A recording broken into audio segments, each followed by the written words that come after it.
نحمده ونستعينه ونستغفره ونؤمن به ونتوكل عليه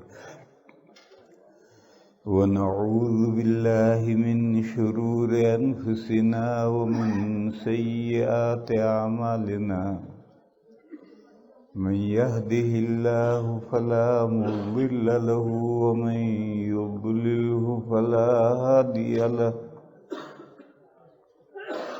وأشهد أن لا إله إلا الله وحده لا شريك له وأشهد أن سيدنا ومولانا وحبيبنا وشفيعنا محمدا عبده ورسوله أرسله إلى الناس كافة بشيرا ونذيرا وداعيا إلى الله بإذنه وسراجا منيرا صلى الله تعالى عليه وعلى آله وصحبه وبارك وسلم تسليما كثيرا كثيرا.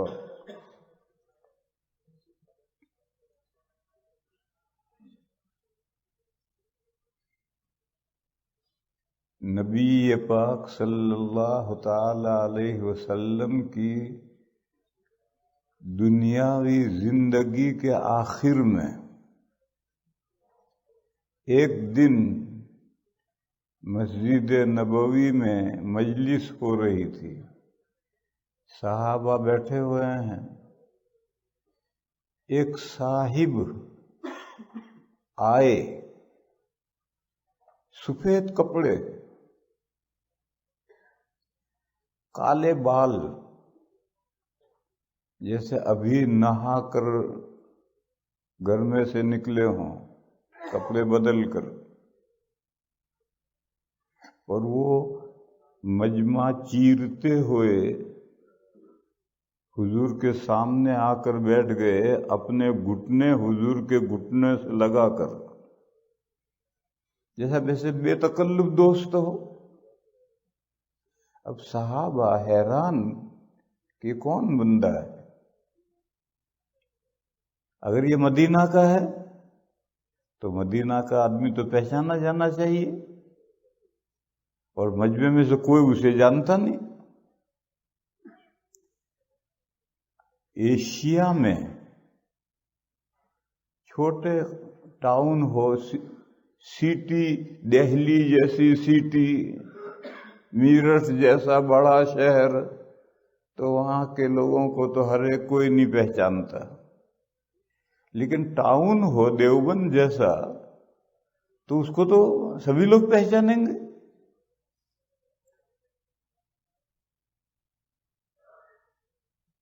اب مدینہ کوئی بہت بڑا شہر تو نہیں تھا، 1,00,000 سے کم کی آبادی تھی. تب ایسے چھوٹے سے ٹاؤن میں ایک آدمی آیا ہے، نہا دھو کر، کپڑے بدل کر، سفید کپڑے پہن کر، کالے بال ہیں، کنگھی کر کے بیچ میں سے آیا ہے، تو کوئی نہ کوئی پہچاننے، اور کوئی پہچان نہیں رہا کہ کون بندہ آیا. جب باہر سے آیا ہے تو آج کل تو دیوبند سے چل کر ٹورنٹو تک آدمی آ جائے اور کپڑے نہ بدلنے پڑیں، ایسا ہو سکتا ہے. یہ 24 گھنٹے میں آ جائے گا. دیوبند سے کپڑے نہا دھو کر بدل کر چلے گا تو 24 گھنٹے میں ٹورنٹو پہنچے گا، اور اے سی میں آئے گا. ہر پیک، کار بھی پیک ہے، پلین بھی پیک ہے، کوئی گردہ بھی نہیں لگے گا. یہاں آئے گا جیسا وہاں سے چلا تھا ویسے ہی آئے گا. لیکن حضور کے زمانے میں ایسا تھوڑا تھا. مدینہ سے مکہ 10 دن میں پہنچتے تھے. آج کل 10 گھنٹے بھی نہیں لگتے، اب اس وقت 10 دن لگتے تھے. اور راستے میں ریت، مٹی اور ہوائیں جھکڑ چلتے تھے تو برا حال ہو جاتا تھا. تو اگر یہ بندہ باہر سے آیا ہے تو ایسے صاف ستھرا کیسے ہے؟ اس کا برا حال ہو جانا چاہیے. مٹی بالوں میں، گرد و غبار مٹی لگی ہو، کپڑے مٹی مٹی ہونے چاہیے. خیر سب لوگ حیرت میں سے ہیں، تو سب کی توجہ ہو گئی کہ کون بندہ ہے. پھر مجمع چیر کر حضور کے سامنے آ کر بیٹھ کر گھٹنے سے گھٹنا لگا کر بیٹھ گئے، اور اس نے چار سوال پوچھے. پہلا سوال پوچھا ایمان کیا ہے؟ تو نبی پاک صلی اللہ تعالی علیہ وسلم نے فرمایا 7 چیزوں کو ماننے کا نام ایمان ہے. ان تؤمن باللہ، اللہ کو مانو، وملائکتہ، اللہ کے فرشتوں کو مانو، وکتبہ، اللہ کی کتابوں کو مانو، ورسولہ، اللہ کے رسولوں کو مانو. نبی نیچے کی حضرات ہیں، رسول اوپر کے، جیسے مولوی نیچے اور مفتی اوپر، ہائی رینج. تو جو مفتی ہوگا وہ تو مولوی پہلے بنے گا جبھی تو مفتی ہوگا، اس کے بغیر کیسے ہو جائے گا؟ بس رسولوں کو جب مانا تو نبیوں کو تو مان ہی لیا، نبی تو اس نبی کے بنے بغیر رسول بنے گا کیسے؟ تو 4 چیزیں کہا مانو. اللہ کا ماننا کیوں ضروری ہے؟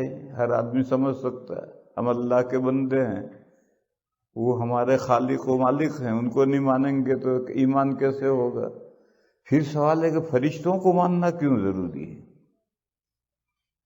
فرشتوں کو ماننا اس لیے ضروری ہے کہ میں نے پہلے بھی سمجھایا تھا کہ بندہ اللہ تک ڈائریکٹ پہنچ سکتا ہے، کوئی پیر نہیں چاہیے، کوئی واسطہ نہیں چاہیے، ایمان اور عمل صالح چاہیے، کھرا ایمان. ایمان بھی آج کل گڑبڑ ہونے لگا ہے. جو اہل السنہ والجماعہ کے عقیدے ہیں یہی کھرا ایمان ہے، اور دوسرے گمراہ فرقوں کے جو عقیدے ہیں وہ رونگ ایمان ہے. تو صحیح ایمان چاہیے، صحیح عقیدے. اہل السنہ والجماعہ کے جو عقیدے ہیں وہ عقیدے ہونے چاہیے، اور پھر اس کے بعد مثبت و منفی، پازیٹو نیگیٹو، دونوں پہلوؤں سے نیک کام یہ کرو، ان کاموں سے بچو. یہ جو بچنا ہے زنا سے، سود کھانے سے، یہ بھی نیک کام ہے، بچنا بھی نیک کام ہے. اور نماز پڑھو، روزہ رکھو، یہ بھی نیک کام ہے. تو ایمان چاہیے، عمل صالح چاہیے، اللہ تک پہنچے گا، کوئی واسطہ نہیں چاہیے. واسطے کے بغیر پہنچ سکتا ہے اس لفظ کو یاد رکھو، پاسبل. واسطے کے بغیر پاسبل ہے، اللہ تک پہنچا جا سکتا ہے. بس اگر راستے میں کوئی آدمی مل گیا، اس سے پوچھا مجھے فلاں جگہ جانا ہے، اس نے کہا میرا فالو کر، تو اور سہولت ہو گئی. روڈ پر ہم جا رہے تھے، اسی روڈ پہ چلتے رہیں گے تو اس جگہ پر ہم پہنچ سکتے ہیں، پاسبل ہے. راستے میں ایک مل گیا، اس نے کہا میرا فالو کر، میں بھی وہیں جا رہا ہوں. اب آدمی بے فکر اس کے پیچھے چلے گا، وہاں پہنچے گا. پیر سے اتنا ہی فائدہ ہے کہ اس کا ہاتھ پکڑ لیا، دامن پکڑ لیا، اب وہ جو کام بتائے وہ کام کرتے رہو تو سہولت کے ساتھ اللہ تک پہنچو گے. باقی ضروری نہیں ہے. لیکن اللہ کی طرف سے جو بندوں تک پیغام آتے ہیں وہ ڈائریکٹ نہیں آ سکتے. سورہ شورى میں ہے ما کان لبشر ان یکلمہ اللہ الا وحیا او من وراء حجاب او یرسل رسولا فیوحی بإذنہ ما یشاء انہ علی حکیم. فرمایا کہ کسی انسان میں یہ سخت طاقت نہیں ہے کہ اللہ اس سے روح در روح کلام کریں. اللہ تو اللہ ہیں، ہم سورج کو ٹکٹکی باندھ کر نہیں دیکھ سکتے، تھوڑی دیر میں آنکھیں خیرہ ہو جائیں گے، اور آنکھیں خیرہ نہیں ہوتی ہیں، آنکھوں کے پیچھے جو دماغ ہے جو آنکھوں سے علم حاصل کرتا ہے وہ دماغ تھک جاتا ہے، اور سورج کو زیادہ دیر تک آپ ٹکٹکی باندھ کر نہیں دیکھ سکتے، تو پھر اللہ کو بندہ کیسے دیکھ سکتا ہے؟ اللہ سے اس سے رو در رو کیسے کلام کریں گے؟ اللہ کی طرف سے بندوں تک جو ہدایت آتی ہیں وہ تین طرح آتی ہیں۔ اللہ کی طرف سے بندوں کی طرف جو ہدایات آتی ہیں، بندوں کی طرف نہیں، مخلوق کی طرف، بندوں سے بھی عام کر دو، اللہ کی طرف سے اس کی مخلوقات کی طرف جو ہدایات آتی ہیں وہ تین طرح آتی ہیں۔ وحی کے طور پر، وحی کے معنی ہیں اشارہ خفیہ، ایسا اشارہ کر دیا کہ جس نے اشارہ کیا وہ سمجھتا ہے، اور جس کو اشارہ کیا وہ سمجھتا ہے، دوسرا کوئی نہیں سمجھتا، سب بیٹھے ہوئے ہیں، لیکن جس نے اشارہ کیا وہ سمجھتا ہے، جس کو اشارہ کیا وہ سمجھتا ہے، دوسرا کوئی نہیں سمجھتا۔ اس کو وحی کہتے ہیں، وحی کے معنی بتا رہا ہے۔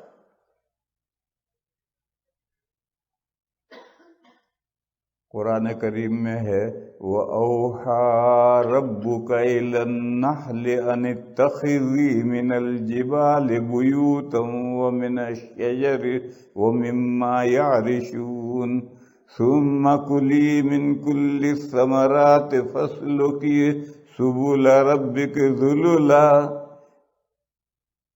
اللہ نے شہد کی مکھی کو وحی کی۔ کیا وحی کی؟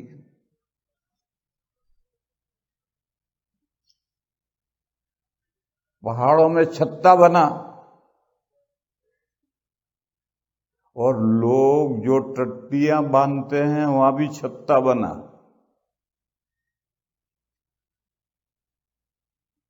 جس کو شہد کی مکھیاں چھتا بنا کر اس پر بیٹھتی ہیں، پہلے چھتا بنا۔ شہد کی مکھیاں کہاں چھتا بنائیں گے؟ پہاڑوں میں؟ یا اگر شہد کی مکھیاں پالی ہوئی ہیں تو ان کے لیے جو ٹٹیاں باندھی ہیں ان ٹٹیوں میں وہ اپنا چھتا بنائیں گے۔ چھتا بن گیا، کہا اب چل، اللہ کے راستوں پر منقاد ہو کر چل۔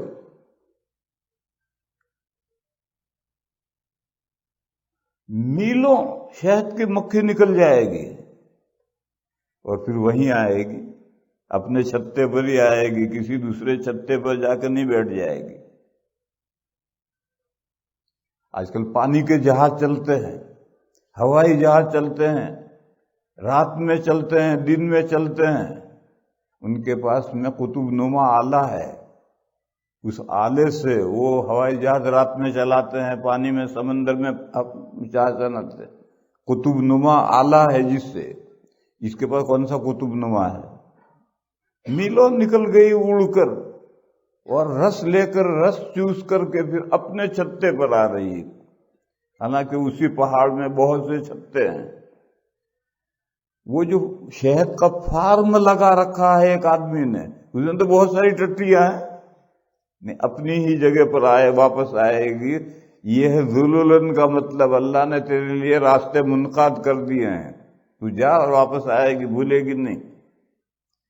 پھر جا کر کیا کر، پھلوں کو چوس، سیب ہے، سیب پر مکھی بیٹھے گی، جیسے ہماری مکھی مچھر سونڈ نکال کر کے کھال میں گھساتا ہے، ایسے وہ شہد کی مکھی اس سیب کے اندر گھسا کر کے اس کا رس چوسے گی۔ یا درخت کے پھول ہیں، ان پھولوں میں بیٹھ کر کے رس چوس، یا پتے ہیں، پتوں میں بیٹھ کر کے رس چوس، اور یہ چوس کر کے لے کر واپس آ۔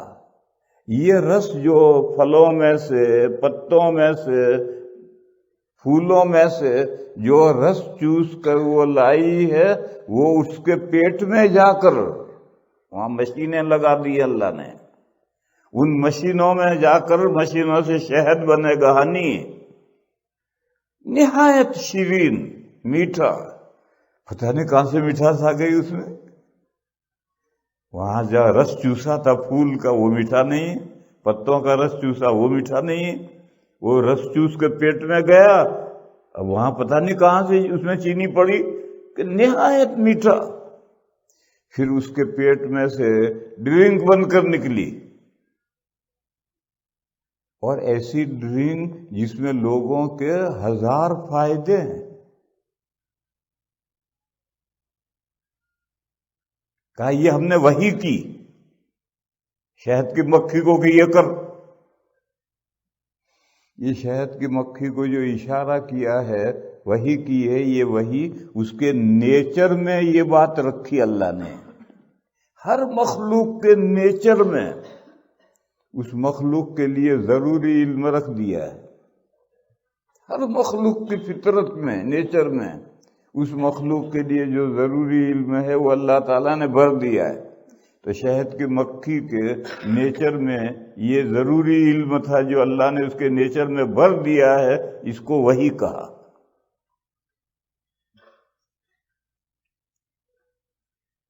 اسی طریقے پر حضرت موسیٰ علیہ السلام کی والدہ کے پاس وحی آئی کہ جب بچے کو، موسیٰ کو پالتی رہو، جب تمہیں خطرہ محسوس ہو پولیس کا کہ پولیس کو شاید بھنک پڑ گئی ہے اور پولیس اس بچے کو ڈھونڈتی ڈھونڈتی آئے گی، بچے کو لے جا کر ذبح کرے گی، تو تم اس ایک بکس بنائیو کشتی نما، جیسے کشتی ہوتی ہے ایسا ایک بکس بنا کر کے اس میں بچے کو لٹا کر کے دریائے نیل کے حوالے کر دیجیے۔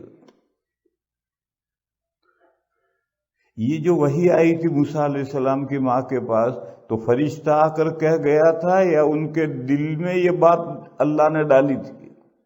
مفسرین کرام دونوں باتیں لکھتے ہیں، کوئی کہتا فرشتہ آ کر کہہ گیا، اور بعض مفسرین لکھتے فرشتہ نہیں آیا۔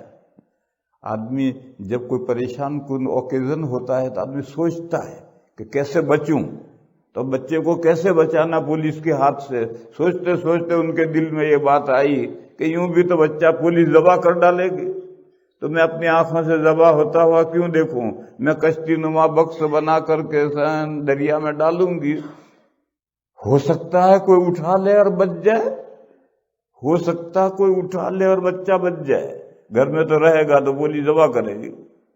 تو ان کے دل میں یہ بات آئی ہو، مفسرین ایسا بھی لکھتے ہیں، اور فرشتہ آ کر کہہ گیا ایسا بھی لکھتے ہیں، یہ ان کے دل میں یہ بات آئی۔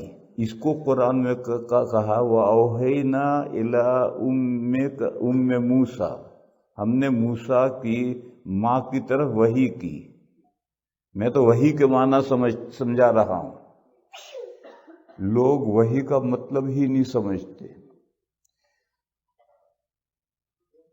اشارہ کیا، اللہ نے حضرت جبرائیل کو بھیجا اور حضور مجمع میں بیٹھے ہیں، جبرائیل آئے، ایک وحی پہنچا کر چلے گئے، حضور نے اور جبرائیل نے ایک دوسرے کو دیکھا، اور جو وحی لائے وہ حضور نے سنی، اور مجمع میں سے کسی نے جبرائیل کو نہیں دیکھا۔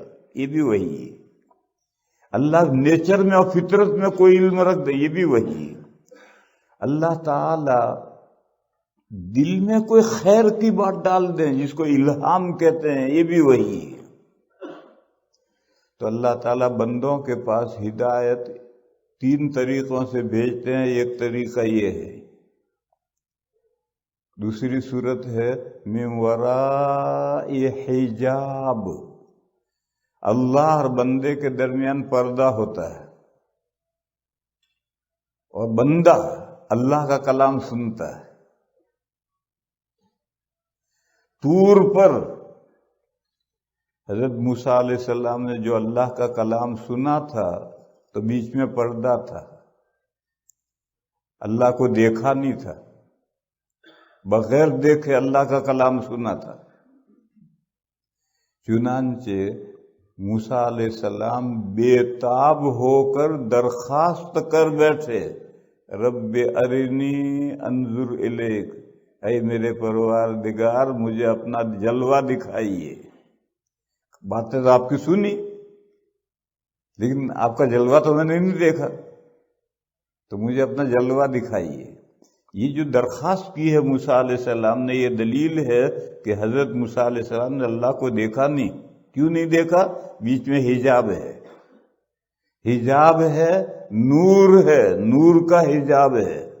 اور وہی نور کا حجاب درخت پر آگ کی شکل میں نظر آیا تھا، بہت دور.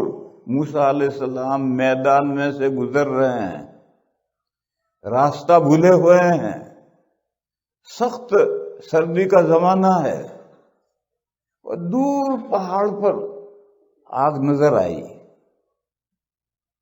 تو نور بھی نظر آئے گا لیکن آگ زیادہ نظر آئے گی. گویا نور تیز ہو جائے گا تو آگ کی شکل اختیار کرے گا. بہرحال یہ جو درخت پر آگ نظر آئی تھی وہ آگ نہیں تھی، وہ درخت ہرا تھا، اور ہرا درخت جل رہا ہے اور جل نہیں رہا، تو وہ آگ نہیں تھی، وہ نور تھا جو شدید حالت میں ہونے کی وجہ سے آگ کی شکل میں نظر آتا تھا. دیکھو سورج غروب ہوتا ہے اور سورج افق سے نیچے چلا گیا تو اوپر سرخی ہوتی ہے. یہ سرخی سورج کی دھوپ ہے، اور سورج کی دھوپ لال نہیں ہے، سفید ہے، مگر سورج غروب ہونے کے بعد سرخ نظر آتی ہے. کیوں؟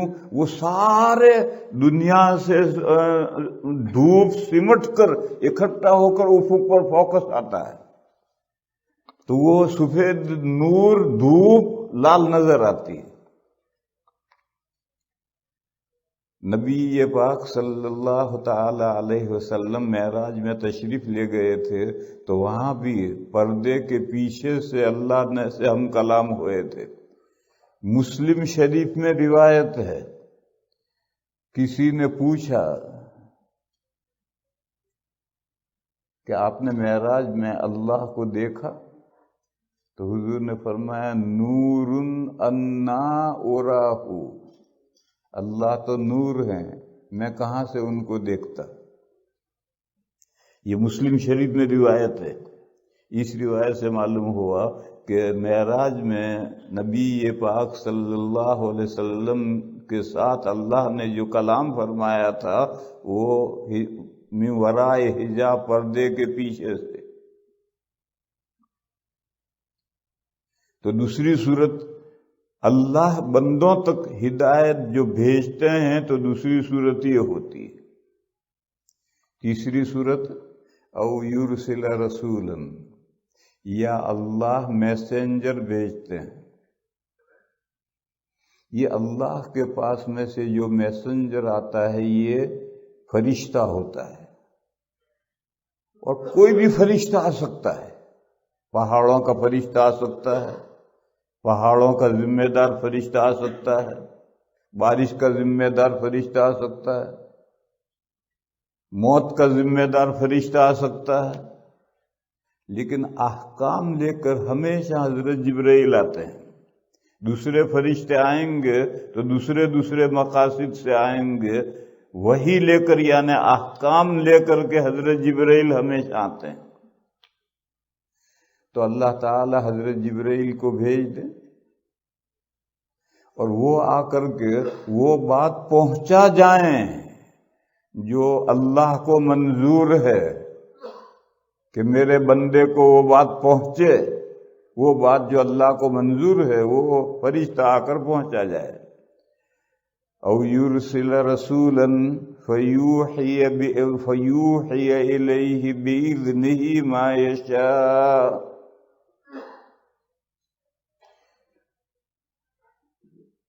یہ تین صورتیں وحی کی ہیں، وحی کی نہیں، یہ تین صورتیں ہیں اللہ کے بندوں کے ساتھ تعلق کی. اللہ بندوں تک کوئی ہدایت بھیجنا چاہتے ہیں تو ان تین طریقوں میں سے ایک طریقے سے بھیجتے ہیں.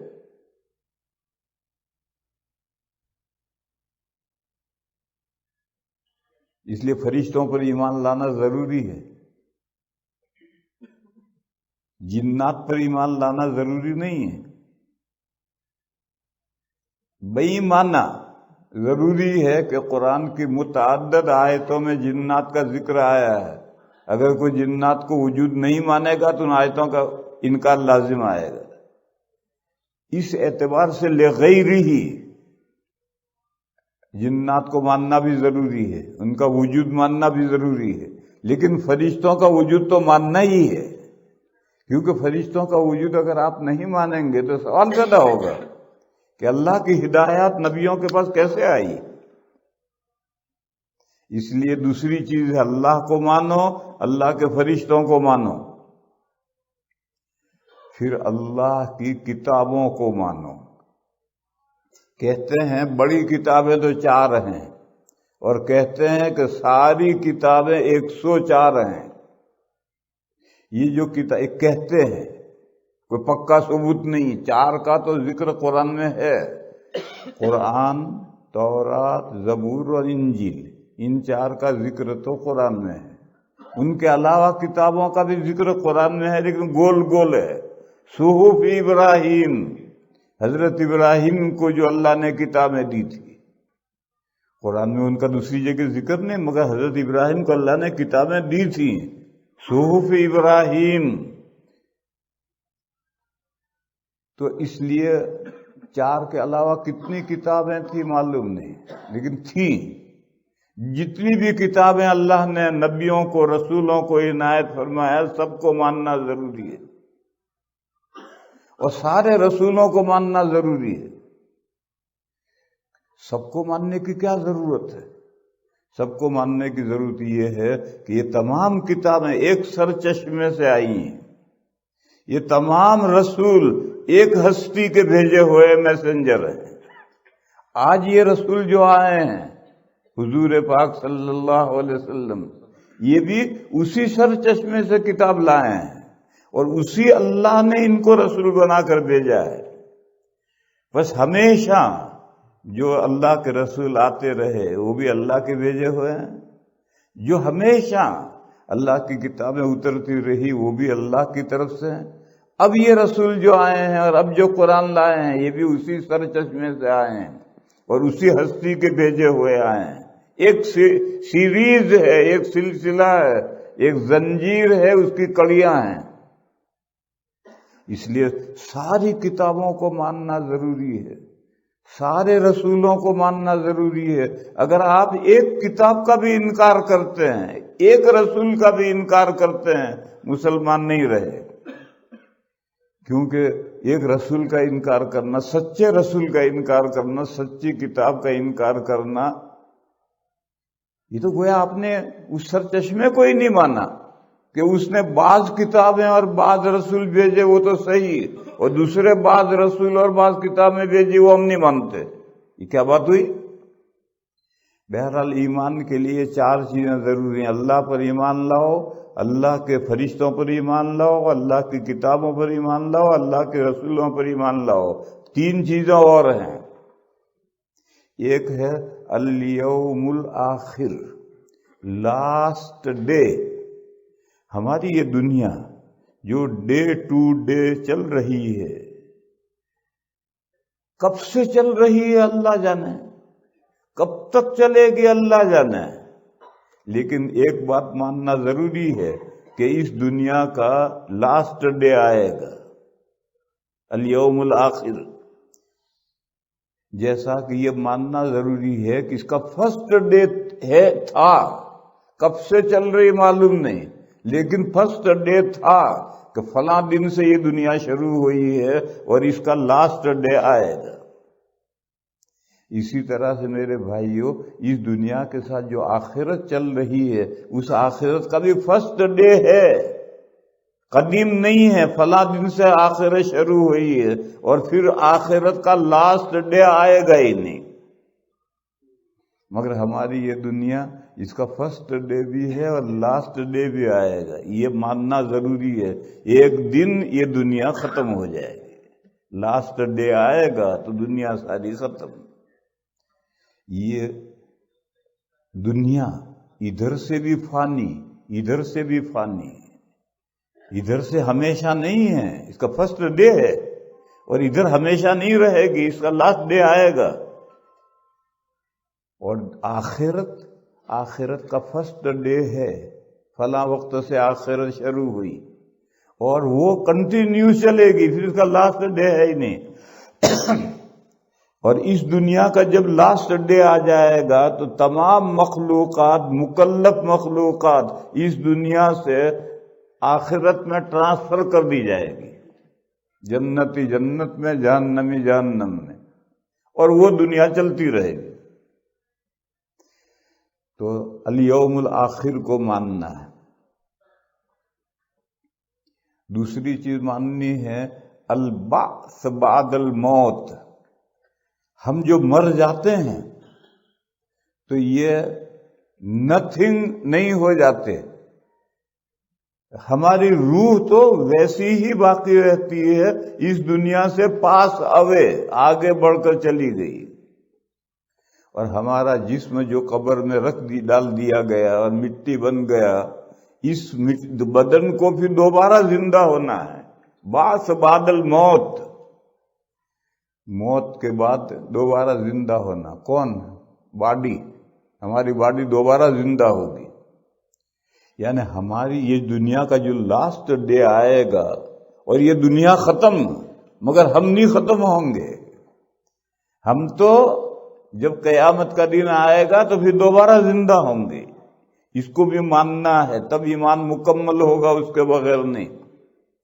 کفار یہ نہیں مانتے، کفار یہ مانتے ہیں کہ ہم کھاتے پیتے ہیں، مر گئے، نتھنگ۔ ایسا نہیں، اسلام نے کہا کہ ایسا نہیں ہے، تم مرتے ہو تو مرنے کے بعد ایک نہ ایک دن تمہیں پھر زندہ ہونا ہے، وہ ایک دن ہے قیامت کا دن، اس دن تمہیں دوبارہ زندہ ہونا ہے۔ یہ دو عقیدے ہوئے، ایک اس دنیا کا الیوم الآخر لاسٹ ڈے ماننا ضروری ہے کہ اس دنیا کو ختم ہونا ہے۔ دوسرا، جب دنیا کے ختم ہونے کا آخری دن آئے گا تو اس آخری دن میں جتنے مر گئے ہیں سب کو دوبارہ زندہ ہونا ہے۔ اور تیسرا عقیدہ، وہ چار تھے، یہ تین عقیدے اس کے ساتھ ملیں گے تو 7 عقیدے ہوں گے۔ تیسرا عقیدہ ہے اللہ نے مخلوق کے لیے ایک اندازہ ٹھہرایا ہے، اور ہر مخلوق کے لیے الگ الگ اندازہ ٹھہرایا ہے، اس کو ماننا ضروری ہے۔ لفظ تقدیر کے معنی ہیں اندازہ، اور یہ لفظ قرآن کریم میں آیا ہے، سورہ فرقان کی 2 آیت میں ہے، الذی لہ ملک السماوات والارض ولم یکن لہ شریک فی الملک ولم یکن وخلق کل شیء فقدرہ تقدیرا۔ اللہ نے ہر چیز بنائی، وخلق کل شیء، اللہ کے علاوہ کوئی خالق نہیں ہے، تمام چیزیں اللہ ہی نے بنائی ہیں۔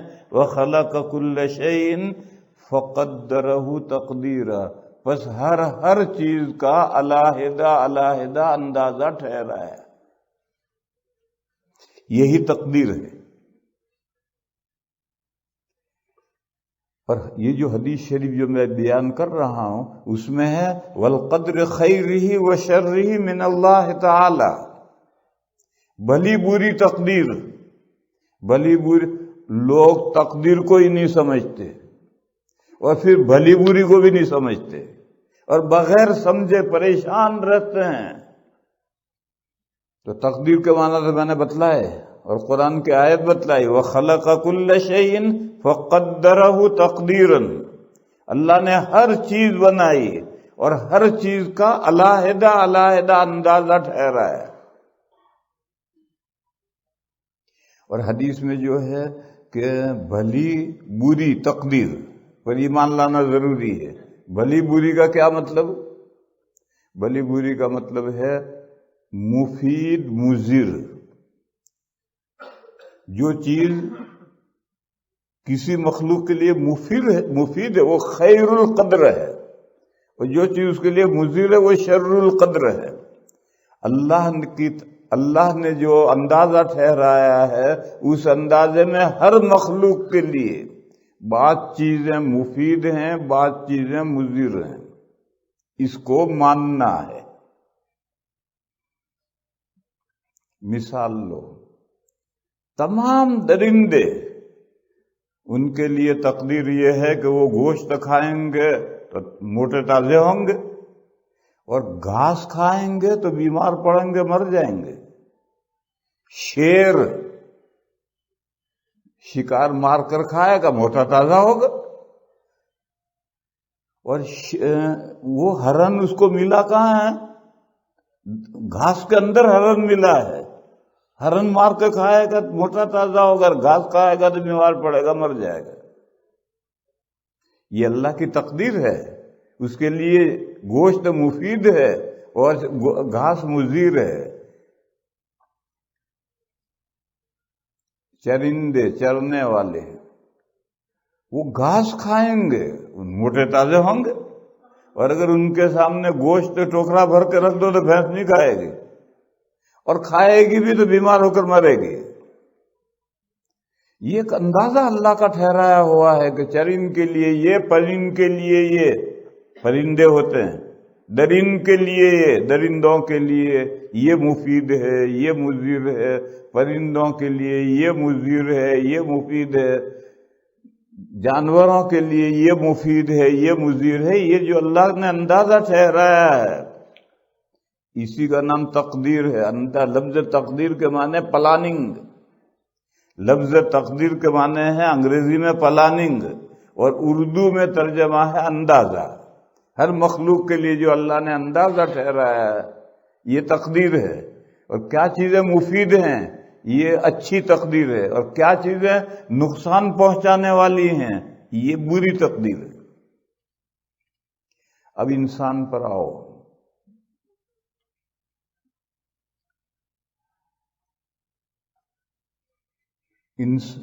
تمام مخلوقات میں ایک ہی چیز ہے، مادیات،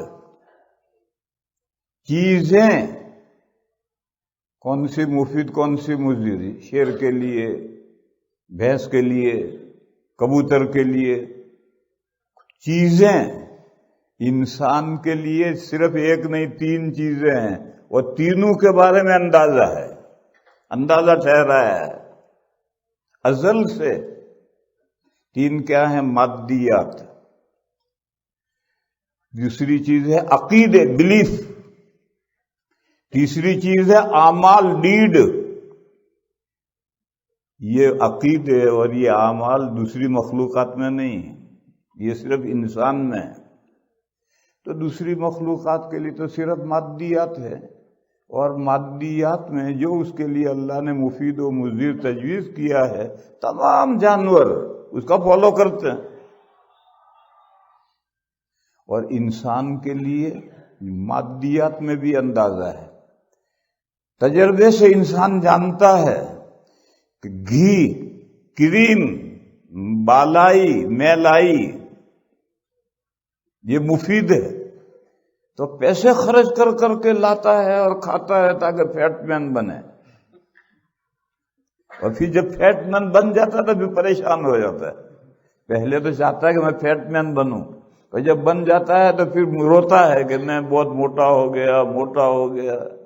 کھوٹا ہو گیا تو بھائی، موٹا ہو کر کھوٹا ہو گیا۔ پہلے سے تو نے کیوں خیال نہیں رکھا؟ پہلے تو کریم خوب اڑاتا تھا، اور زہر اور سنکھیا کے پاس میں اگر ہوش و حواس درست ہیں تو کوئی قریب بھی نہیں پھٹکتا۔ وہ جانتا ہے زہر کھاؤں مروں گا۔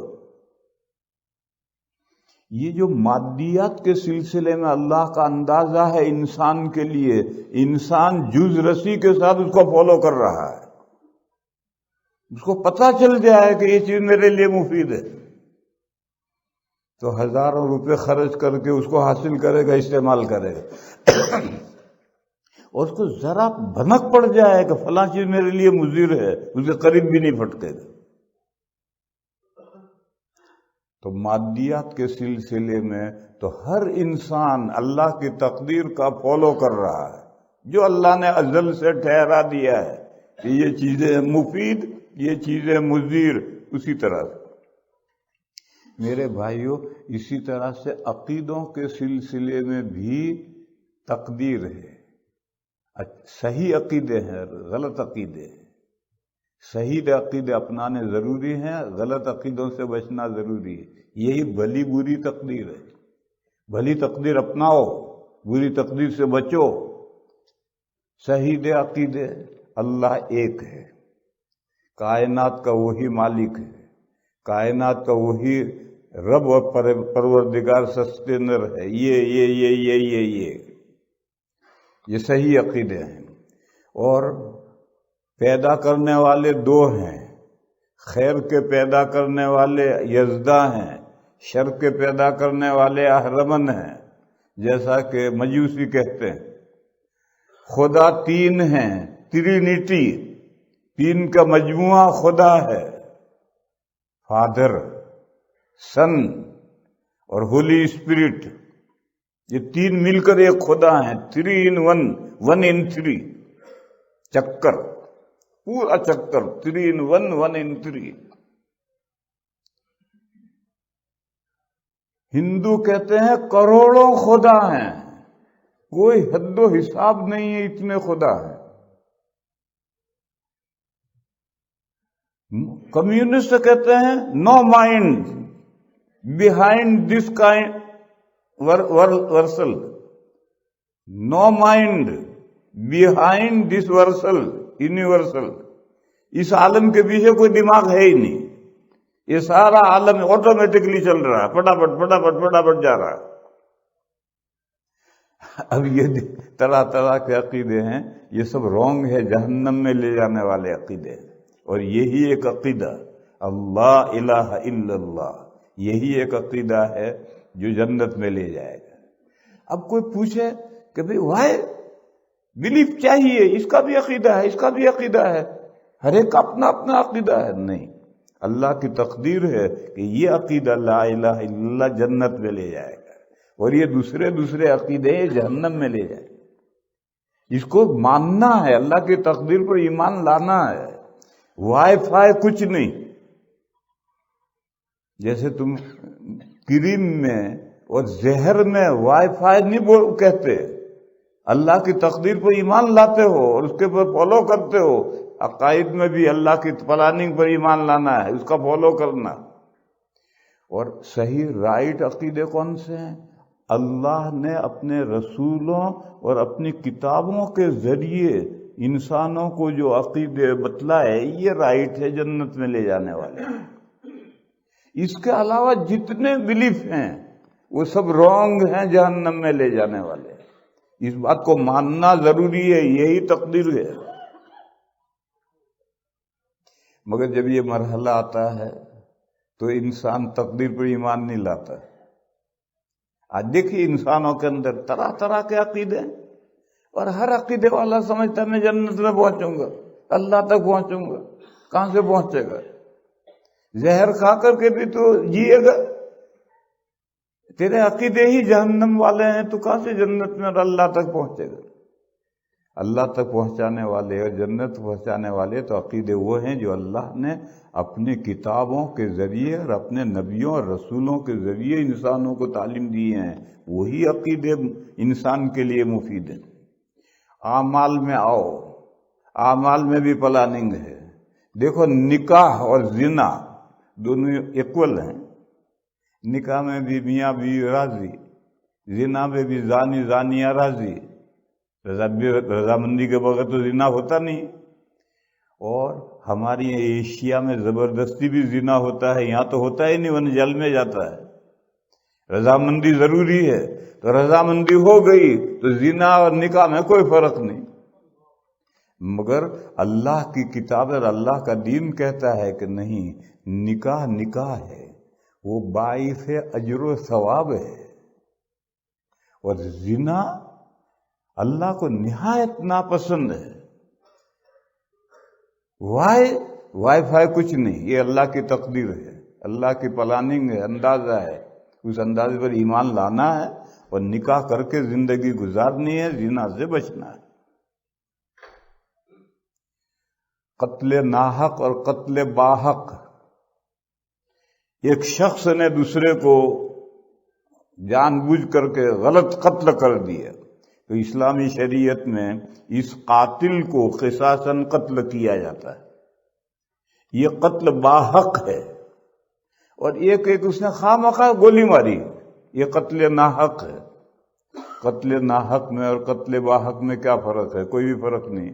قتل باحق میں جلاد آتا ہے، تلوار مارتا ہے، گردن الگ کر دیتا ہے، یہ اب کرسی پر بٹھاتے ہیں، بٹن دبا دیتے ہیں، جل گیا۔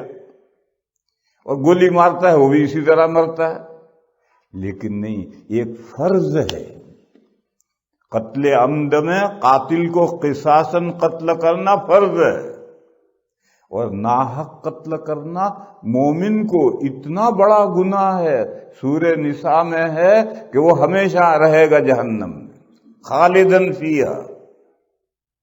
دونوں ایکول نظر آ رہے ہیں، یہ قتل اور یہ قتل دونوں ایک جیسے نظر آ رہے ہیں، لیکن اللہ نے یہ تو اس کو فرض کیا، اس کو ایک بڑا گناہ قرار دیا۔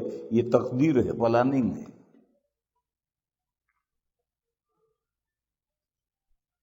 اور میں مثال دوں، عورت کے دو راستے اللہ نے بنائے ہیں، آگے کا پیچھے کا، ایک کو کھیتی کہا، ایک کو کوڑی کہا۔ عورت کا آگے کا راستہ اس کو کھیتی کہا اور پچھلے راستے کو کوڑی کہا۔ دونوں راستوں کے بیچ میں 1 انچ کا بھی ڈفرنس نہیں ہے، دونوں راستے ملے ہوئے ہیں، مگر اس راستے میں اپنی حاجت پوری کرنا یہ ثواب کا کام ہے، اور اس راستے میں اپنی حاجت پوری کرنا سب سے بڑا لعنت کا کام ہے۔ بیوی کی بات کہہ رہا ہوں، مردوں کی بھی بات کہہ رہا ہے، بیوی کی بات کہہ رہا ہے۔ بیوی کے لیے، بیوی میں 2 راستے اللہ نے بنائے اور دونوں ساتھ ساتھ ہیں۔ ایک کھیتی ہے، جہاں آدمی بیج ڈالتا ہے تو بچہ پیدا ہو کر آتا ہے۔ دوسرا راستہ اس کے بالکل جسٹ کلوز دوسرا راستہ بنا ہے جو کوڑی ہے، گندگی نکلتی اس میں سے۔ اس راستے میں آدمی اپنی ضرورت پوری کرے تو ثواب کا کام ہے، اس راستے میں اپنی ضرورت پوری کرے تو بہت بڑا گناہ ہے۔ یہ کفار وہ کہتے وائے اس راستے میں ضرورت پوری کرو، اس راستے میں ضرورت پوری کرو، دونوں برابر ہیں۔ ان کے لیزبینیا اور گے اور پھے پتہ نہیں کیا کیا سب صحیح ہے۔ یہ جو کفار کے یہاں ہیں وہ تقدیر کو نہیں مانتے، اور ہم تقدیر مانتے کہ نہیں، یہ جو آگے کا راستہ ہے اس سے اپنی ضرورت پوری کرو، یہ بہت بڑا ثواب کا کام ہے۔ اور یہ پیچھے کا راستہ ہے، چاہے تمہاری بیوی ہے لیکن یہ پیچھے کا راستہ ہے، یہ حرام ہے، یہ وہاں ضرورت پوری کرو، اتنا بڑا گناہ ہے۔ اور جو تقدیر نہیں مانتے ان کے یہاں سب درست ہے۔ میں تو مثالوں سے فرق سمجھانا چاہتا ہوں کہ 2 چیزیں یکساں نظر آ رہی ہیں، 2 قتل یکساں نظر آ رہے ہیں، زنا اور نکاح یکساں نظر آ رہے ہیں، یہ 2 راستے بالکل ساتھ لگے ہوئے ہیں، لیکن اللہ نے کہا نہیں، ایک مفید ایک مضر۔ پہلے راستے سے اپنی صحبت کرو گے ثواب ملے گا، دوسرے راستے سے بہت بڑا گناہ ہوگا۔ بھلی بری تقدیر میں سمجھا رہا ہوں، اللہ کی پلاننگ ہے، افعال میں، مادیات میں، عقیدوں میں، اور افعال کرنے اور نہ کرنے کے کاموں میں بھی اللہ کی پلاننگ ہے۔ اس پلاننگ کو ماننا ضروری ہے، اس کا فالو کرنا ضروری ہے، اسی کا نام بھلی بری تقدیر ہے۔ یہ بھلی بری اللہ کے لیے بھلی بری نہیں ہے، اللہ کے تعلق سے بھلی بری نہیں ہے، یہ مخلوقات کے تعلق سے بھلی بری ہے۔ شیر کے لیے گھاس مضر ہے، گوشت مفید ہے، یہ بھلی بری تقدیر ہے۔ انسان کے لیے یہ عقیدے مفید، یہ عقیدے مضر، یہ اعمال مفید، یہ اعمال مضر۔ مادیات میں گھی مفید، زہر مضر، یہی بھلی بری مخلوقات کے تعلق سے مفید اور مضر کا مطلب بھلی بری تقدیر، ورنہ اللہ کے اعتبار سے تو کوئی چیز بری نہیں ہے، ہر چیز بھلی ہی بھلی ہے۔ اس پر ایمان لانا ضروری ہے۔ بس تقدیر کا مسئلہ اتنا ہے. بتاؤ اس کے سمجھنے میں کیا دشواری ہے؟ کل میں نے کہا تھا کہ ویری سمپل، تقدیر کا مسئلہ نہایت آسان. وہ تقدیر کا مسئلہ اتنا ہے، اس میں کیا دشواری سمجھنے میں؟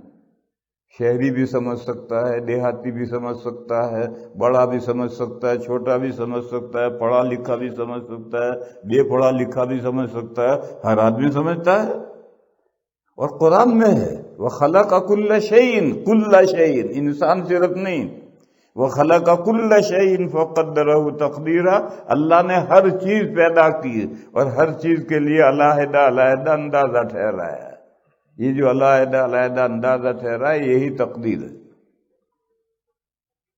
اس کی تفصیل تو کل کریں گے، آج آگے بڑھو، حدیث سناؤں. پھر ان 7 باتوں کو ماننے کا نام ایمان ہے.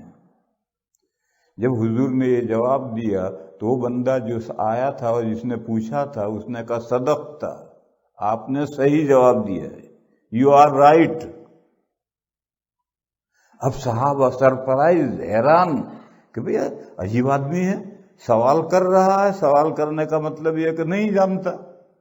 اور جب حضور نے جواب دیا تو وہ کہتا ہے بالکل آپ نے صحیح جواب دیا. اس کا مطلب وہ جانتا ہے. پھر جانتا ہے تو پوچھتا کیوں ہے؟ خیر اس نے اگلا سوال کیا کہ مل اسلام، اسلام کیا ہے؟ تو نبی پاک صلی اللہ تعالی علیہ وسلم نے فرمایا 5 کاموں کا نام اسلام ہے. ایمان تو ہے بلیف، اور یہ اسلام ہے ڈیڈ. 5 کاموں کا نام اسلام ہے. پہلا کام، دنیا میں جو بندے توحید و رسالت محمدی کو نہیں مانتے ان کے پاس جاؤ اور ان کے سامنے گواہی دو کہ میں گواہی دیتا ہوں، آئی وٹنس، کہ معبود صرف ایک ہے، اس کے علاوہ کوئی معبود نہیں. اور حضرت محمد مصطفیٰ صلی اللہ علیہ وسلم اللہ کے لاسٹ میسنجر ہے، اس کی بھی میں وٹنس گواہی دیتا ہوں. یہ جا کر 2 گواہیاں دو ان بندوں کے سامنے جو یہ 2 عقیدے نہیں مانتے. یہ پہلا عمل ہے، شہادت اللہ الہ الا اللہ وانی رسول اللہ. دیکھو شہادت، گواہی کورٹ میں دی جاتی ہے، آپس میں کوئی گواہی نہیں دی جاتی ہے. کورٹ میں قاضی کے سامنے جب ایک آدمی دعویٰ کرتا ہے کہ فلاں زید کے پاس جو گھر ہے میرا ہے، زید سے پوچھا، وہ کہتا ہے نہیں، غلط کہتا ہے. تو اب مدعی سے کہ گواہ لا، تو وہ گواہ لائے گا تو یہ جو زید ہے جو انکار کرتا ہے اس کی موجودگی میں یہ گواہی دے گا. اس کی غیر حاضری میں گواہی نہیں ہو سکتی. وہ گواہی دیں گے کہ اس کے پاس جو زید کے پاس گھر ہے وہ اس کا ہے، یہ گواہی دیں گے. تو منکر کے سامنے گواہی دی جاتی ہے. یہ زید جو گھر کا منکر ہے کہ گھر میرا ہے، یہ مدعی کا نہیں ہے، اس منکر کے سامنے گواہی دی جاتی ہے.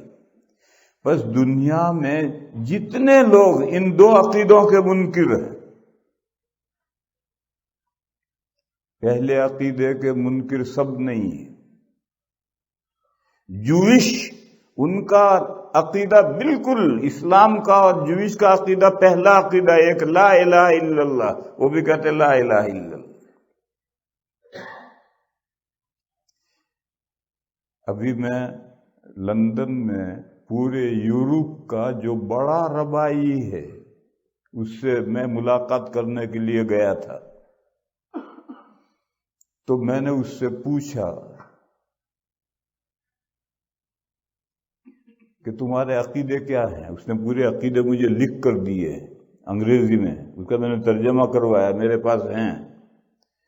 تو اللہ تعالیٰ کے تعلق سے ان کے جو عقیدے ہیں بالکل جو اسلام کے عقیدے وہی ہیں، کوئی ایک ذرا بھی فرق نہیں ہے.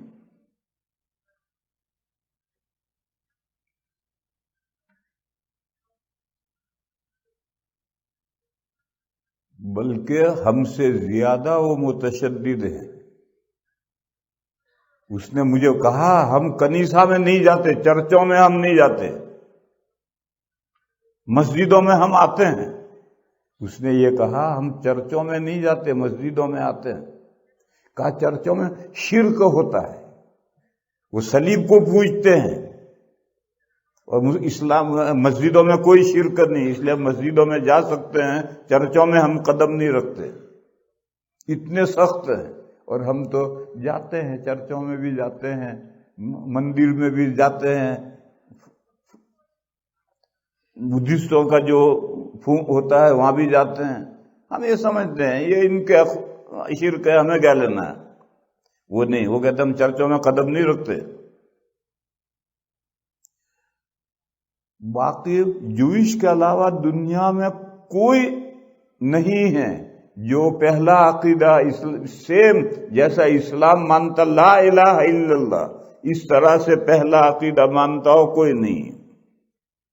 عیسائی بھی 3 خدا ہیں، ہندوؤں کے یہاں کروڑوں خدا ہیں، فنگیوں کے یہاں بدھا خدا ہے، کمیونسٹ کے یہاں کوئی خدا نہیں ہے۔ یہ سب منکرین ہیں، لا الہ الا اللہ کے منکرین ہیں۔ ان کے پاس جاؤ اور گواہی دو کہ میں گواہی دیتا ہوں، یعنی میرا عقیدہ یہ ہے کہ اللہ کے علاوہ کوئی معبود نہیں ہے۔ یہ بات اس کے سامنے بیان کر دو، بس۔ اس سے نہیں کہنا تو مان لے، یہ نہیں کہنا، اس کے سامنے اپنا عقیدہ ظاہر کرو۔ اور جو دوسرا عقیدہ ہے محمد الرسول اللہ، اس کو تو جوئش بھی نہیں مانتے، اور کوئی بھی نہیں مانتا اسلام کے علاوہ۔ لہذا یہ محمد الرسول اللہ یہ تو ہر ایک کے سامنے کہنا ہے کہ آج سے 1400 سال پہلے مکے میں ایک شخصیت پیدا ہوئی جن کا نام پاک محمد تھا، جن کے ابا کا نام عبداللہ تھا، جن کے دادا کا نام عبد المطلب تھا۔ وہ اللہ کے آخری رسول اور پروفٹ ہیں، ان پر اللہ نے اپنی آخری کتاب مانی۔ میں ان کو رسول مانتا ہوں، میسنجر مانتا ہوں، اور اللہ نے جو میسیج ان کے ذریعے میرے پاس بھیجا ہے قرآن کریم، میں اس کا فالو کرتا ہوں۔ اتنی بات اس کے سامنے کہتا ہوں۔ یہ پہلا اسلامی عمل ہے۔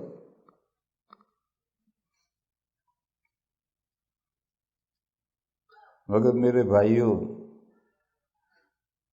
ہم کاروبار کرتے ہیں، ہمارا نیکسٹ ڈور دکاندار جو ہے یہ غیر مسلم ہے، ہمارے پاس گاہک آتا جاتا ہے، یا ہم اس کے یہاں مال خریدنے جاتے ہیں، یا وہ ہمارے یہاں مال خریدنے آتا ہے۔ نیبرہڈ ہے ہمارا کاروباری، یا ہمارے گھر پاس ہیں، یا ہم پلین میں، بس میں، گاڑی میں ایک ساتھ بیٹھے ہوئے ہیں، تو آپ بہت خوبصورت طریقے، کوئی جان پہچان نہیں، آپ بہت خوبصورت طریقے پر آپ پوچھیں بھائی جان کہاں کے ہیں آپ، تو بتائے کہ میں فلاں جگہ کا۔ اچھا ٹورنٹو کے ہیں، آپ کا ریلیجن کیا ہے، تو بتائے گا کہ میں کرسچن ہوں، میں ہندو ہوں، میں یہ ہوں، میں ہوں۔ اچھا آپ ہندو ہیں؟ جی۔ ہندو مذہب کس چیز کا نام ہے، ذرا مجھے سمجھا دو، تو بتائے گا، جو کچھ اس کی سمجھ میں آئے گا وہ بتائے گا۔ جب وہ سارا بتا چکے اور خاموش ہو جائے تو اب آپ آہستہ سے کہیے بھائی جان آپ جانتے ہیں، مجھے جانتے ہیں؟ وہ کہے گا نہیں، میں بھی ٹورنٹو کا ہوں۔ اور میرا مذہب آپ جانتے ہیں؟ وہ کہے نہیں، میں مسلمان ہوں۔ آپ کو پتا ہے مسلمان کسے کہتے ہیں؟ وہ کہے گا نہیں۔ اب آپ یہ 2 عقیدے اس کے سامنے رکھیے کہ میں صرف ایک اللہ کو معبود مانتا ہوں، اس کے علاوہ میں کسی کی پوجا نہیں کرتا، بندگی نہیں کرتا، اور کسی دوسرے کے احکام کا فالو نہیں کرتا، اسی ایک معبود کے احکام کا فالو کرتا ہوں۔ اور آج سے 1400 سال پہلے ایک ہستی پیدا ہوئی تھی، میں ان کو اللہ کا رسول مانتا ہوں، اور ان کے ذریعے سے جو اللہ نے میسیج ہم انسانوں کے پاس بھیجا ہے قرآن کریم، میں اس کو اللہ کی کتاب مانتا ہوں، میں اس کو فالو کرتا ہوں۔ بس آپ نے اپنا اسلامی فریضہ ادا کر دیے۔ یہ جو 5 یہ اعمال اسلام جو 5 ہیں، ان 5 میں سے پہلا ہے شہادت اللہ الہ الا اللہ وانی رسول اللہ۔ وہ شہادت کا یہ مطلب ہے، لیکن ایک کلمہ شہادت ہے، وہ ذکر ہے، تو لوگوں میں غلط فہمی ہو گئی کہ تسبیح لے کر کلمہ شہادت پڑھ ڈالو بس فریضہ ادا ہو گیا۔ نہیں بھیا، وہ تو ذکر ہو گیا، ثواب مل گیا، لیکن فریضہ تو ادا ہوگا۔ یہ 2 گواہیاں جو منکر ہیں، ان 2 عقیدوں کا جو انکار کرتے ہیں، ان کے سامنے جا کر یہ 2 عقیدے ظاہر کرو کہ میں یہ 2 عقیدے مانتا ہوں۔ اس کا فائدہ کیا ہوگا؟ اس کا فائدہ یہ ہوگا کہ اس کے لیے لمحے فکریہ پیدا ہوگا، وہ سوچے گا، اپنے عقیدے اور اسلام کے عقیدوں میں کمپیئر کرے گا کہ میں کروڑوں خدا مانتا ہوں، یہ کہتا ہے ایک خدا ہے، اور جس کو وہ ایک کو مانتا ہے اس کو بھی میں مانتا ہوں۔ ایشور کو وہ مانتا ہے، پرمیشور کو وہ مانتا ہے، بھگوان کو وہ مانتا ہے، اور اس کے ساتھ کروڑوں خدا مانتا ہے۔ اور یہ مسلمان کہتا ہے میں تو صرف ایشور کو بھگوان مانتا ہوں اور کسی کو بھگوان نہیں مانتا۔ تو آدمی ذہین ہوتا ہے، انسان ہے، تو اپنے عقیدے میں اور اسلام کے عقیدے میں کمپیریشن کرے گا۔ پھر آدمی سوچے گا کہ بھئی میں ہندو تو ہوں، اور ایشور خالق، پرمیشور ودود، بھگوان معبود، اس نے میرے پاس جو احکام بھیجے ہیں وہ کس ذریعے سے بھیجے ہیں؟ تو اس کو تو ذریعہ تو کوئی ہے ہی نہیں، اور یہ کہتا ہے کہ رسول آتے رہے، میسنجر آتے رہے ہیں، اور وہ اللہ کا میسیج لائے ہیں۔ بات تو یہ ٹھیک کہہ رہا۔ تو اگر اللہ نے اس کی قسمت میں ہدایت لکھی ہے، مقدر کی ہے، تو وہ ایمان تک پہنچے گا۔ نہیں پہنچے گا تو ہمارا کیا بگڑے گا؟ ہم تو اپنا فریضہ ادا کر چکے ہیں۔ تو نبی پاک صلی اللہ تعالی علیہ وسلم نے فرمایا کہ اسلام یعنی اعمال 5 ہیں۔ فرض پہلا توحید و رسالت کی گواہی دینا منکرین کے سامنے۔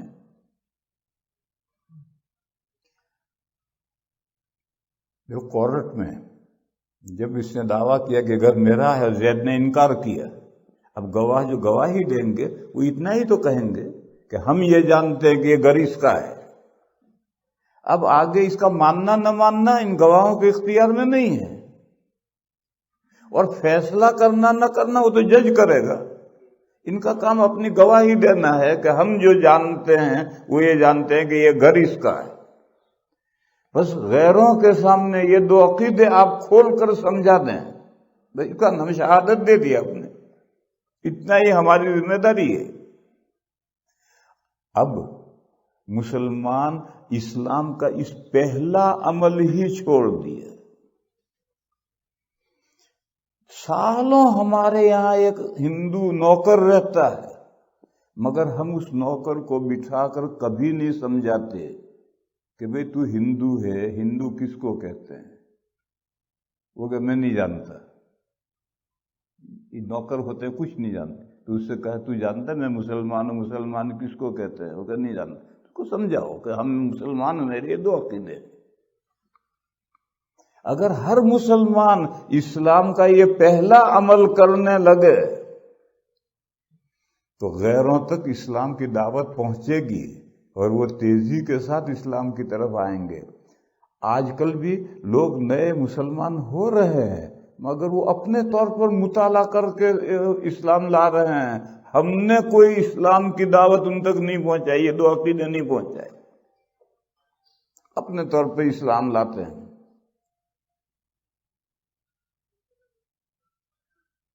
دوسرا عمل نماز قائم کرنا، تیسرا عمل زکوٰۃ ادا کرنا، چوتھا عمل روزے رکھنا رمضان کے، 5واں عمل بیت اللہ کا حج کرنا۔ یہ 4 عمل آگے اور ہیں۔ انسان کے پاس میں اللہ کی دی ہوئی 2 نعمتیں ہیں، ایک باڈی اور ایک اس میں روح اور ایک جیب میں پیسے. لے بھائی تیرا گر گیا کہاں. 3 چیزیں انسان کے پاس ہیں، ایک باڈی، ایک اس باڈی میں روح، اور ایک جیب میں پیسے. یہ جو اللہ نے تجھے باڈی دی ہے اس کا حق ادا کر. نماز 5 نمازیں پڑھ. یہ جو 5 نمازیں ہیں یہ اللہ نے جو ہمیں جسم دیا ہے اس کا شکریہ ہے، اور شکریہ ادا کرتا رہے گا تو یہ باڈی درست رہے گی. اب ہندوؤں نے یوگا شروع کیا ہے، ایکسرسائز ورزش شروع کی یوگا. وہ ہندو بھی مانتے ہیں کہ مسلمانوں کی نماز اس یوگا سے بہتر یوگا ہے. وہ یوگا جو کرتے ہیں کیوں کرتے ہیں؟ ہیلتھ کے لیے، بدن کو درست رکھنے کے لیے. اللہ نے اسی بدن کو درست رکھنے کے لیے نماز رکھی ہے. نماز پڑھو، 1000 یوگا سے بہتر نماز ہے، مگر نماز ڈھنگ سے پڑھو. فٹافٹ فٹافٹ فٹافٹ مرغے کی طرح ٹھونگے مت مارو.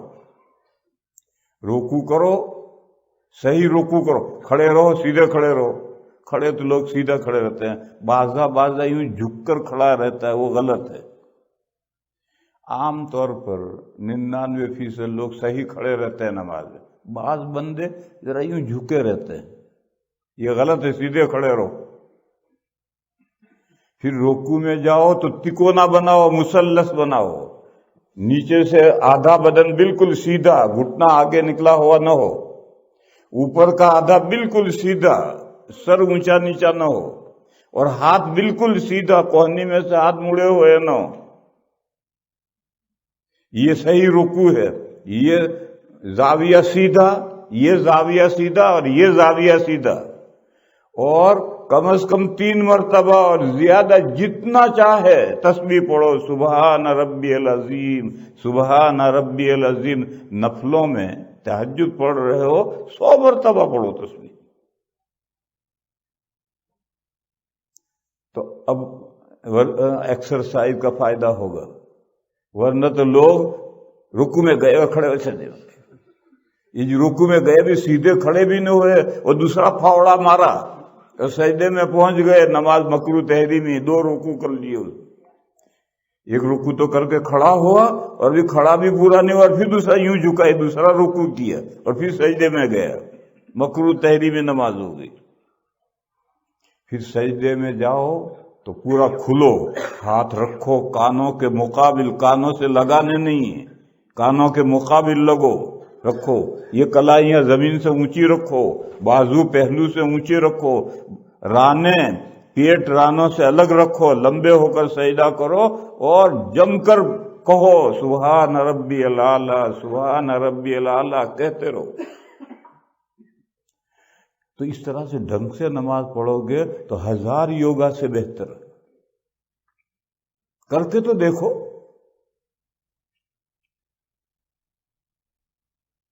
اور انسان کے اندر جو روح ہے، اس روح کی پاکیزگی کے لیے روزے ہیں. روزوں کی فرضیت کی جو آیت ہے اس میں یہ ہے، یا ایھا الذین آمنوا کتب علیکم الصیام کما کتب علی الذین من قبلکم لعلکم تتقون. یہ روزے تم پر اس لیے لکھے گئے ہیں تاکہ تم پرہیزگار بنو. پرہیزگار کون بنتا ہے؟ ہاتھ ٹانگیں بنتی، روح بنتی. بس روزے روح کو سنوارنے کے لیے. اور جیب میں جو مال بھرا ہے یہ بھی اللہ کی دین ہے. اس میں سے 40واں حصہ غریبوں کو دے، تاکہ میل گیا، مال کا میل گیا. بخاری کی روایت میں ہے کہ زکوٰۃ اللہ نے اس لیے لکھی طہرا للاموال. یہ کپڑے میں میل ہو گیا، دھویا تو میل گیا اور کپڑا کلین ہو گیا. تو ایسی جو مال ہے اس میں بھی میل آتا ہے. اس کو مال کو کلین کرو. وہ کلین کیسے ہوگا؟ اندر سے 40واں حصے جو زکوٰۃ ہے غریبوں کا وہ نکالو، باقی مال کلین ہو گیا. تو میں تو یہ سمجھا رہا کہ نماز باڈی کی تندرستی کے لیے، بدن کی تندرستی کے لیے، اور روزہ روح کی تندرستی کے لیے، اور زکوٰۃ مال کی تندرستی کے لیے. یہی 3 چیزیں ہمارے پاس ہیں. دوسری مخلوقات ان کے پاس صرف باڈی ہے، ان کے پاس ہمارے جیسی روح بھی نہیں ہے، اور ان کے پاس بیلنس تو ہے ہی نہیں.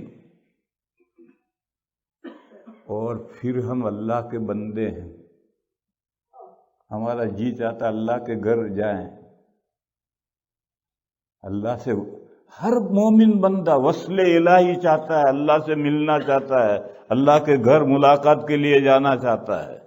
تو اس دنیا میں اس کے لیے ایک اسمبلی پوائنٹ بنایا ہے مکے میں کعبہ شریف. جاؤ حج کرو، اللہ کا گھر وہ ہے، جا کر اللہ سے مل کر آؤ.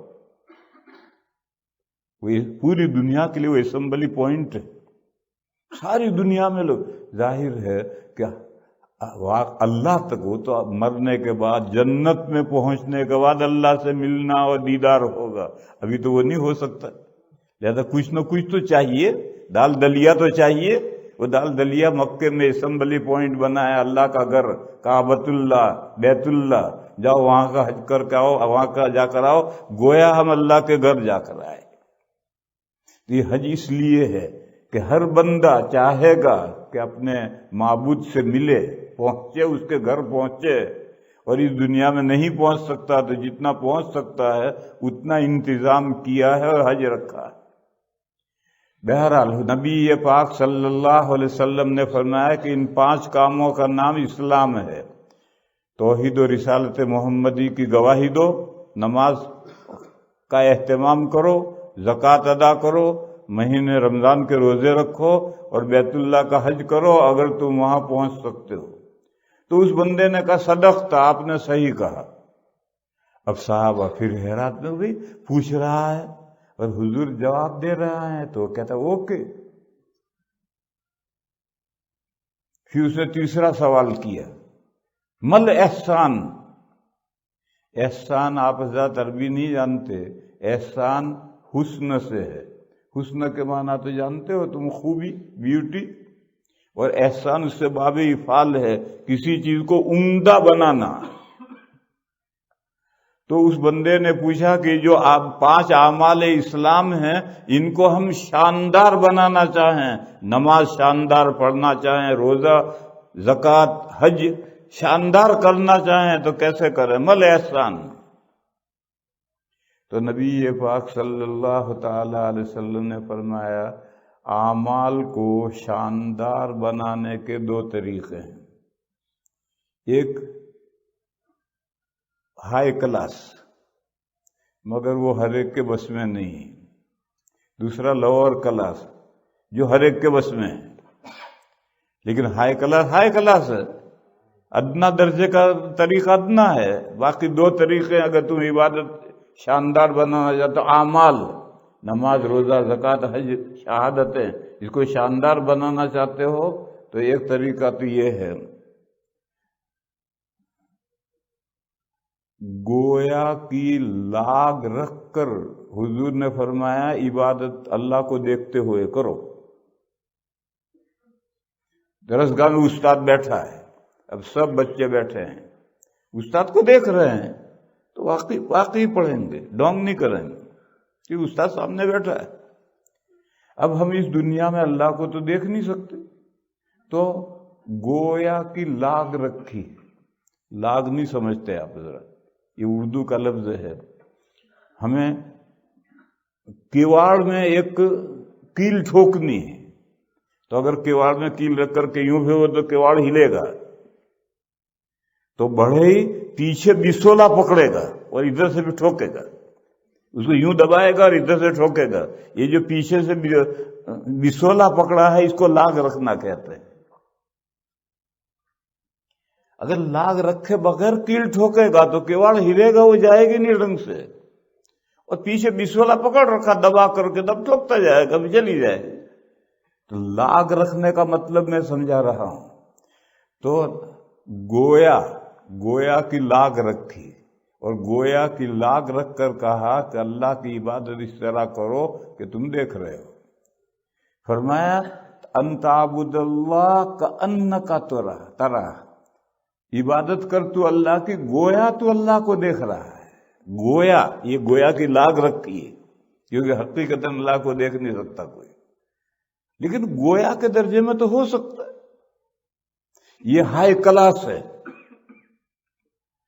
مگر اس درجے تک پہنچنا ہر مومن کے بس کا نہیں ہے. آدمی تصور میں گویا اللہ کو دیکھ رہا ہے اور عبادت کرے، یہ انسان کے بس میں نہیں ہے. اس لیے ہائی کلاس طریقہ، اعلیٰ درجے کا طریقہ تو ہے، اتنی شاندار عبادتیں ہوں گی کہ اس سے زیادہ شاندار کا تصور نہیں کر سکتے، لیکن یہ ہر ایک کے بس کا نہیں ہے. اور دوسرا طریقہ ہر ایک کے بس کا ہے، وہ یہ ہے کہ ہر مومن کا یہ عقیدہ ہے کہ اللہ مجھے دیکھ رہے ہیں. اپنا اس عقیدے کو تازہ کرو ذہن میں، اور ذہن میں تازہ کر کے اب نماز پڑھو، روزہ رکھو، زکوٰۃ دو، حج کرو. اللہ مجھے دیکھ رہے ہیں، میں نہیں دیکھ رہا، اللہ مجھے دیکھ رہے. تو مسلمان کا عقیدہ ہے. بس جب اس عقیدے کو تازہ کر کے، یہ دوسرا طریقہ ہے نیچے درجے کا، اور ہر ایک کو حاصل ہے. لہذا اس عقیدے سے عبادت کرو، اس عقیدے کو ذہن میں حاضر کرو کہ اللہ مجھے دیکھ رہے ہیں، میں نماز پڑھ رہا ہوں، شاندار نماز ہو. اللہ مجھے دیکھ رہے ہیں، میں زکوٰۃ دے رہا ہوں، شاندار دینا ہوگا. تو حضور نے فرمایا یہ دو طریقے ہیں عبادتوں کو شاندار بنانے کے، یہ دو طریقے ہیں. ایک ہائی کلاس ہے مگر وہ ہر ایک کے بس کا نہیں ہے، اور ایک لوور کلاس ہے جو ہر ایک کے بس کا ہے. ہائی کلاس یہ ہے کہ گویا تم اللہ کو دیکھ رہے ہو، اس طرح عبادت کرو. اور چھوٹا نیچے کا طریقہ یہ ہے کہ اللہ مجھے دیکھ رہے ہیں، اس عقیدے کو حاضر کر کے عبادت کرو، شاندار عبادتیں ہوں گی. پھر اس کے بعد اس نے چوتھا سوال کیا، یہ جو ہمارا ایمان ہے اور ہمارے اعمال ہیں، یہ کس لیے ہیں؟ آخرت کے لیے. ایمان بھی آخرت کی کامیابی کے لیے ہے، اعمال بھی آخرت کی کامیابی کے لیے. اور آخرت کب آئے گی؟ قیامت آئے گی، اس کے بعد آئے گی. قیامت قائم ہوگی، اس کے بعد جنتی جنت میں پہنچیں گے. لہذا قدرتی سوال ہوا کہ ہم نے 5 اعمال کیے اور اللہ کو دیکھتے ہوئے کیے، یہ اللہ ہمیں دیکھ رہے ہیں اس عقیدے کے ساتھ کیے، تو اب یہ بتاؤ قیامت کب آئے گی؟ متسا، یہ چوتھا سوال اس نے کیا، قیامت کب آئے گی؟ حضور نے فرمایا، اس بندے سے کہا، اس معاملے میں جتنا آپ جانتے ہیں اتنا میں جانتا ہوں. آپ جانتے ہیں قیامت بالیقین آئے گی، میں بھی جانتا ہوں قیامت بالیقین آئے گی. اور آپ نہیں جانتے کہ قیامت کب آئے گی، تو میں بھی نہیں جانتا قیامت کب آئے گی. تو اس بندے نے کہا، اچھا قیامت کب آئے گی یہ نہیں معلوم، تو کچھ اس کی موٹی موٹی نشانیاں بتاؤ، تاکہ ان نشانیوں سے ہم سمجھ جائیں کہ قیامت قریب آ لگی، قیامت آنے والی ہے. تو حضور نے فرمایا، ہاں نشانیاں سنو. باندی، اس زمانے میں باندیاں ہوتی تھی، جو جنگوں میں غلام، جو قیدی پکڑے جاتے تھے تو مرد غلام اور عورتیں باندی بنا دی جاتی تھی، اور باندی بمنزلے بیوی کے ہوتی تھی، اور جو احکام بیوی کے ہیں وہی باندی کے احکام ہوتے تھے. تو فرمایا کہ باندی اپنے انتلد الامت ربتہا، اپنی سیٹھانی کو جنے. باندی اپنی سیٹھانی کو جنے. ایک تو بیوی، اور بیوی سے کم درجہ باندی. پھر باندی سے جو اولاد ہوگی وہ اس کے مولا کے اولاد ہے تو آزاد ہوگی، وہ باندی نہیں ہوگی. تو ایک آدمی کی باندی ہے، اس کو مولا اس سے صحبت کرتا ہے، اس سے لڑکی پیدا ہوئی. اب یہ لڑکا لڑکی جو پیدا ہوں گے آزاد ہیں. اب وہ دیکھیں گے کہ میرا اب ابا اس کی ماں کے ساتھ کیسے برتاؤ کرتا ہے، باندی کے طرف برتاؤ کرتا ہے، تو یہ بیٹا بیٹے بڑے ہو کر یہ بھی اسی طرح سے برتاؤ کریں گے. یہ بیٹی سیٹھانی بن گئی اور وہ اپنی ماں پر وہی احکام جاری کر رہی جو اس کا باپ کر رہا تھا. دیکھو میرے بھائیو، سمجھو، جو گھر میں ماں باپ کرتے ہیں لڑکا لڑکی وہی سیکھتے ہیں. ہر وقت ماں اور باپ لڑتے رہتے ہیں، تو بیٹی جو دوسرے کے گھر جائے گی وہ بھی یہی کرے گی اپنے شوہر کے ساتھ، بیٹا جو یہ ہمیشہ دیکھتا رہتا ہے جب اس کی بیوی آئے گی تو بھی یہی کرے گا۔ آج ہم روتے ہیں، اپنے بیٹے اور بیٹیوں کے لیے روتے ہیں، مگر سوچتے نہیں ہیں کہ ہم نے جو بیج کڑوا بیج بویا ہے اس کا یہ پھل ہے۔ تو جب مولا اس باندی کے طور پر وہ سیٹھ ہے اور یہ اس کی نوکرانی ہے، تو اس کی جو لڑکی پیدا ہوئی ہے وہ بھی بڑی ہو کر باپ کی طرح سے برتاؤ کرے گی۔ تو باندی نے اپنی شیطانی جنی، یعنی اولاد نالائق ہو گئی، بیٹا نہیں بیٹی ماں پر حکم چلانے لگی، شیطانی بیٹی جنی ہے، شیطانی بنائی۔ بیٹا اگر ماں پر حکم چلائے یہ بھی عجیب بات ہے، لیکن بیٹا نہیں بیٹی ماں پر حکم چلا رہی ہے سیٹھ کی طرح۔ ایسا ناہنجار اولاد ہونے لگے جب یہ زمانہ آئے تو قیامت قریب سمجھو۔ دوسری علامت یہ بتائی کہ قلاش لوگ، کھانے کے لیے گھر میں دانے نہیں ہیں، اونٹ چراتے ہیں، کالے کالے اونٹ چراتے ہیں نہایت معمولی قیمت کے، ان کے پاس اتنی دولت آ جائے کہ بلڈنگ بنانے میں کمپٹیشن ہونے لگے۔ ایسے معمولی لوگوں کے پاس اتنی دولت آ جائے تو سمجھ لو قیامت قریب ہے۔ یہ دو علامتیں حضور نے بتلائی۔ اس بندے نے کہا صدقتا، آپ نے صحیح کہا، پھر وہ اٹھ کے چلا گیا، اس کو جانے دیا۔ کچھ وقت کے بعد حضور نے کہا وہ بندہ گیا تھا اسے بلا کے لاؤ۔ اب باہر گئے تو وہاں کوئی ہے ہی نہیں، واپس آئے گیا، اسلحہ تو نہیں ہے۔ حضور نے فرمایا جانتے ہو کون تھا؟ وہ جبرائیل تھے۔ وہ آئے تھے، انہوں نے ایسے سوال کیے جس میں پورے دین کا خلاصہ آ گیا۔ تو اب انہوں نے ایسے سوال کیا تاکہ ان کے سوال سے میں نے جو جواب دیا اس کو آپ لوگ یاد رکھو، یہ پورے دین کا نچوڑ اور خلاصہ ہے۔ اب پتہ چلا کہ حضرت جبرائیل تھے، انسانی شکل میں آئے تھے۔ حضرت جبرائیل جب آتے تھے تو اکثر صحابہ ہی نہیں دیکھتے تھے، حضور ہی دیکھتے تھے، لیکن کبھی کبھی صحابہ بھی دیکھتے تھے۔ بہرحال اس حدیث کا نام ہے حدیث جبرائیل، جبرائیل نے سوال کیے تو حدیث جبرائیل اس کا نام ہے، اور اس میں تقدیر کا ذکر آیا ہے کہ تقدیر کو ماننا ضروری ہے، لہذا کل بتائیں گے کہ تقدیر اندازہ اس کا کیا مطلب ہے، اور وہ تو میں نے سمجھا دیا۔